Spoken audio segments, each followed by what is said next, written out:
Hello friend, मैं हूं भगवान टाक और एबी फाइनेंस में आपका स्वागत है।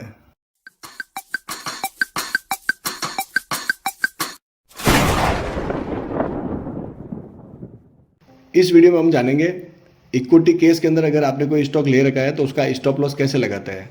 तो आपको जाना है रिपोर्ट में जाने के बाद में ये इस साइड का जो पैनल दिख रहा है आपको, जहाँ पे या नीचे लिखा हुआ है केस, तो ये केस सेगमेंट का पैनल है। अगर आपको केस के अंदर अगर आपने कोई स्टॉक ले रखा है और उसका स्टॉप लॉस लगाना है या अगर कोई ऑर्डर लगा हुआ उसका ऑर्डर का स्टेटस देखना है तो वो सारा आपको यहाँ पे शो करेगा। और अगर आपने डेरिवेटिव के अंदर फ्यूचर ऑप्शन के अंदर अगर कोई ट्रेड ले रखा है और उसका स्टॉप लॉस लगाना है तो आपको इस पैनल के अंदर जाना पड़ेगा। वो मैं आपको नेक्स्ट वीडियो में बताऊंगा। फ्यूचर ऑप्शन के अंदर अगर आपने कोई ऑर्डर लगा रखा है तो उसका स्टॉप लॉस कैसे लगाते हैं और ऑर्डर स्टेटस कैसे देखते हैं।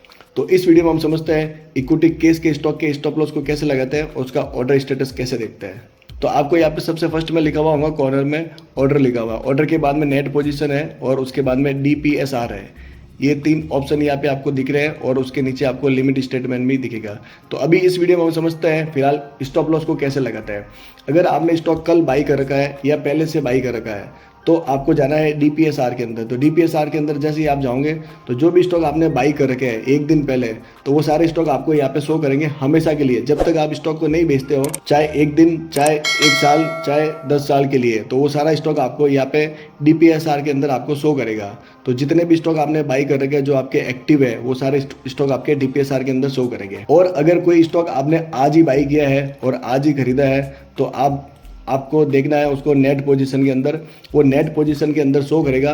एक दिन के लिए वो नेट पोजीशन के अंदर शो करेगा। जैसे अगर आपने स्टॉक आज बाई किया है तो वो आज के लिए आपको नेट पोजीशन में शो करेगा और कल सेकंड डे वो आपको DPSR के अंदर शो करेगा। नेट पोजीशन से वो हट जाएगा और फिर वो हमेशा के लिए DPSR के अंदर रहेगा जब तक आप उसको सेल नहीं करते हो। तो ये एक स्टॉक मैंने आज बाई कर रखा है साउथ बैंक, आपको समझाने के लिए। तो ये मैंने आज ही बाई किया है तो ये नेट पोजीशन में शो कर रहा है। तो आज के लिए मुझे अगर इसको स्टॉप लॉस लगाना है तो मैं कैसे लगाऊंगा मैं आपको बताता हूँ। तो आपके पास दो ऑप्शन मिलेंगे स्टॉप लॉस को लगाने के लिए। तो आप यहाँ पे साउथ बैंक पे क्लिक करोगे और राइट क्लिक करोगे। राइट क्लिक करने के बाद में यहाँ पे लिखा हुआ आ रहा है स्कोर ऑफ NSE। तो आप शॉर्टकट भी यूज़ कर सकते हो, Alt+S के साथ अगर आप शॉर्टकट यूज़ करते हो तो भी ये स्टॉप लॉस की विंडो आ जाएगी। जैसे अभी मैं क्लिक करके जो विंडो आने वाली है तो मैं इसके पे क्लिक करता हूँ स्कोर ऑफ NSE, तो यहाँ पे ये सेल की विंडो आ जाती है जो स्टॉप लॉस का काम करती है। तो एक तरीका तो ये हो गया, आपके पास शॉर्टकट है Alt+S के साथ आप क्लिक करो।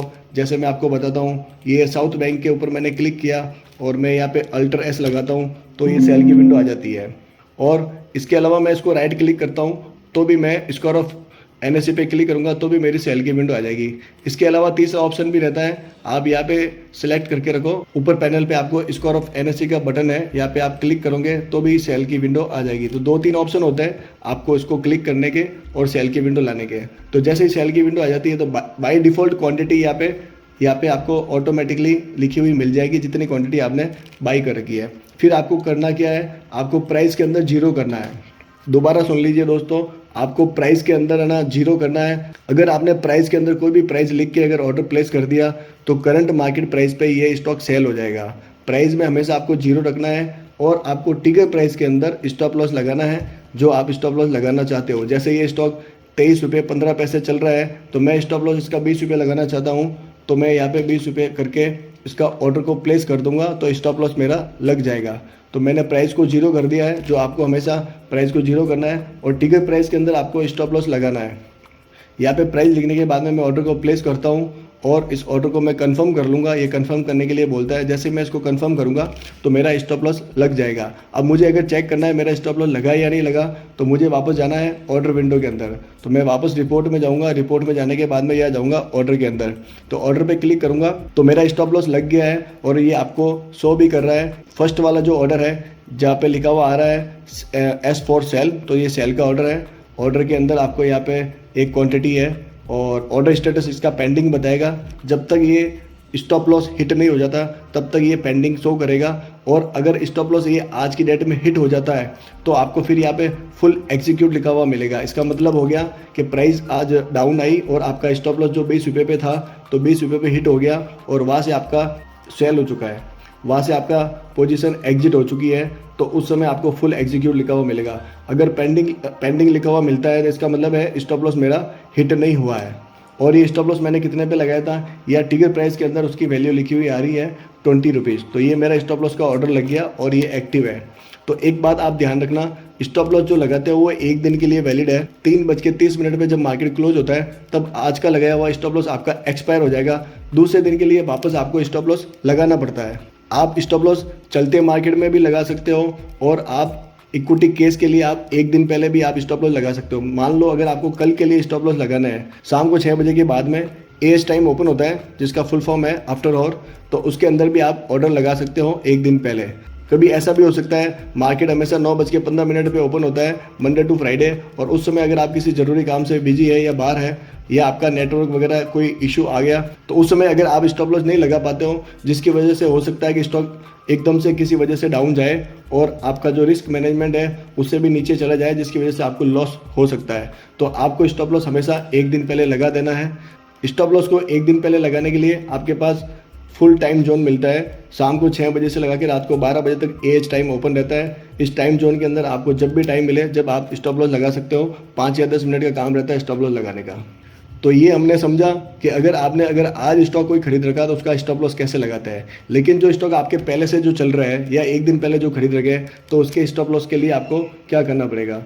तो यहाँ से इसको क्लोज करते हैं। तो आपके जो पहले के स्टॉक चल रहे हैं उसके स्टॉप लॉस लगाने के लिए आप जाओगे रिपोर्ट में जाने के बाद में आप जाओगे डीपीएसआर के अंदर। तो डीपीएसआर के अंदर जैसे ही मैं क्लिक करता हूँ तो जो स्टॉक मेरे पहले के चल रहे हैं वो सारे यहाँ पे शो हो गए, और मुझे एक एक के स्टॉप लॉस लगाना है जो मैं लगाता हूँ।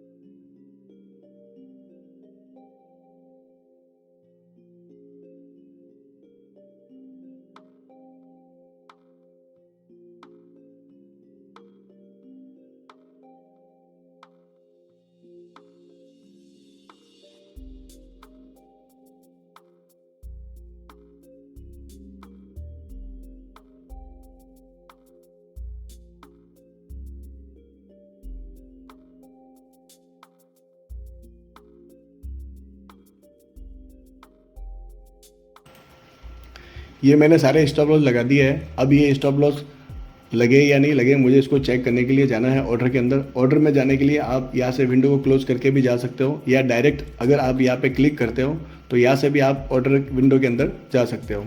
तो ये ऑर्डर विंडो के अंदर आ गए हम, और ये सारे स्टॉप लॉस जो भी मैंने लगाया आपके सामने वो सारे स्टॉप लॉस यहाँ पे शो कर रहे हैं।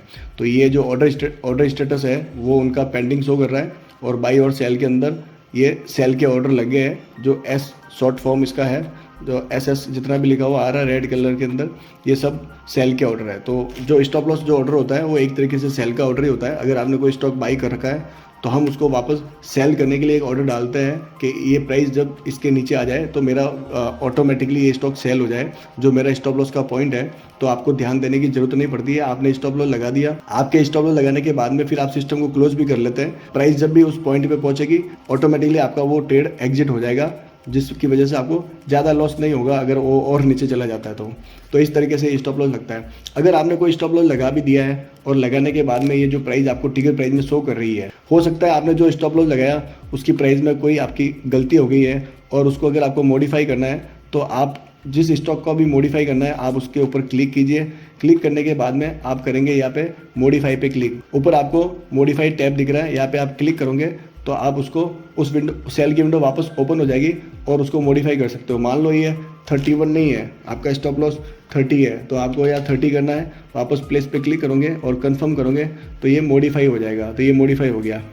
या अगर कोई आपने स्टॉप लॉस लगाया आप उसको कैंसिल करना चाहते हो तो आप उसको सिलेक्ट कीजिए और कैंसिल पे क्लिक कीजिए और उसको कंफर्म कीजिए, वो ऑर्डर कैंसिल हो जाएगा। तो ये आपके सामने ये मैंने दोनों चीज़ें बताई है। मॉडिफाई करना हो तो मॉडिफाई कर सकते हैं, स्टॉप लॉस की वैल्यू को चेंज करना हो तो, और अगर किसी स्टॉप लॉस को ऑर्डर को कैंसिल ही करना है तो आप कैंसिल भी कर सकते हैं। तो इस तरीके से हमने समझा इक्विटी केस के स्टॉक के अंदर स्टॉप लॉस कैसे लगाते हैं।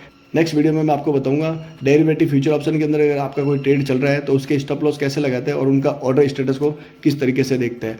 हालांकि स्टॉप लॉस लगाने का प्रोसेस सेम ही रहता है, फिर भी मैं आपकी जानकारी के लिए एक वीडियो उसका भी मैं बना दूंगा। तो इस वीडियो में इतना ही। आशा करता हूँ ये वीडियो आपको पसंद आया होगा। कमेंट बॉक्स में आप हमें बताएं, अगर टेट टाइगर सॉफ्टवेयर यूज़ करने में अगर आपको कोई तकलीफ आ रही है या कोई चीज़ आप समझना चाहते हो, कोई जानकारी समझना चाहते हो, तो आप हमें मैसेज लिखिए, मैं उसके ऊपर भी वीडियो बनाने की पूरी कोशिश करूँगा। तो चैनल को लाइक कीजिए, सब्सक्राइब कीजिए और शेयर कीजिए।